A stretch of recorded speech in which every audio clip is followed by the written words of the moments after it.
আকৌ কৰিবলৈ ললো হেতু নধৰিবগে নমস্কাৰ জেআৰজি ব্লগলৈ পুনৰবাৰ সকলোকে স্বাগতম জনাইছো আজি আমি আলোচনা কৰিবলৈ লৈছো আইবিত খালি হোৱা 1675টা পদৰ সম্পৰ্কত ইন্টেলিজেন্স ব্যুৰোত খালি হৈছে 1675টা পদ এই পদবিলাক হ'ল সিকিউৰিটি এসিস্টেন্ট অৰ্থাৎ এসএ আৰু মাল্টিটাস্কিং ষ্টাফ অৰ্থাৎ এমটিএস এই পদসমূহৰ বাবে কোনে কোনে আবেদন কৰিব পাৰিব আৰু কেতিয়াৰ পৰা অনলাইন ষ্টাৰ্ট হ'ব যোগ্যতা কি লাগিব সেই সম্পৰ্কত আপোনালোকে চাই লওক পোষ্ট নেম হ'ল security assistant and MTS vacancy হ'ল 1675 পে স্কেল হ'ল 21700 to 69100 level 3 আৰু job location all over India last date of apply February 10 mode of apply online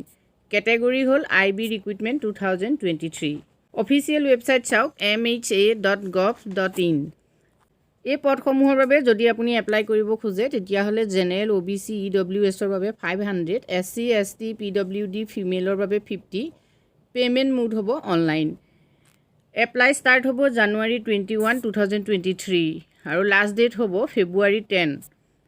exam date পৰৱৰ্তী পৰ্যায়ত ঘোষণা কৰা হ'ব 18 বছৰৰ পৰা 27 বছৰৰ ভিতৰত হলে আপোনালোকে এপ্লাই কৰিব পাৰিব সিকিউৰিটি এসিস্টেন্টৰ বাবে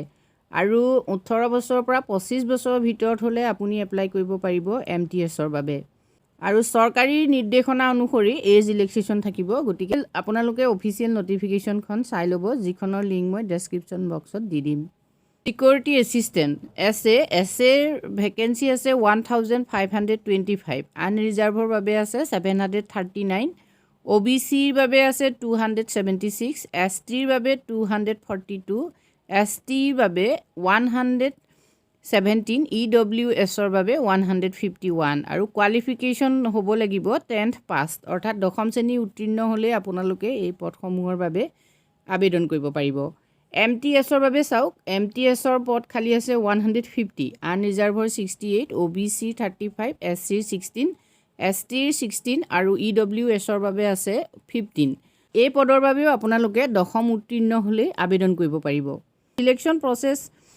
6টা হয় তাৰে টায়াৰ 1ত থাকিব ৰিটন এক্সাম অবজেক্টিভ টাইপৰ কোৱেশ্চন থাকিব টায়াৰ 2ত ৰিটন এক্সাম হ'ব ডেসক্ৰিপটিভ টাইপৰ আৰু লোকেল ল্যাঙ্গুৱেজ টেষ্ট থাকিব অনলি ফৰ এসএৰ বাবে আৰু ইন্টাৰভিউ থাকিব document verification and medical examination যদি আপোনালোকে এই পদসমূহৰ বাবে এপ্লাই কৰাৰ কথা ভাবিছে তেতিয়া হলে অফিচিয়েল ৱেবসাইট mha.gov.in ত গৈ আপোনালোকে এপ্লাই কৰিব পাৰে আজি ভিডিঅ'টোত আমি এইখিনি তথ্য আপোনালোকলৈ আগবঢ়াইছো যদি উপকৃত হৈছে কমেন্ট কৰি জনাব ধন্যবাদ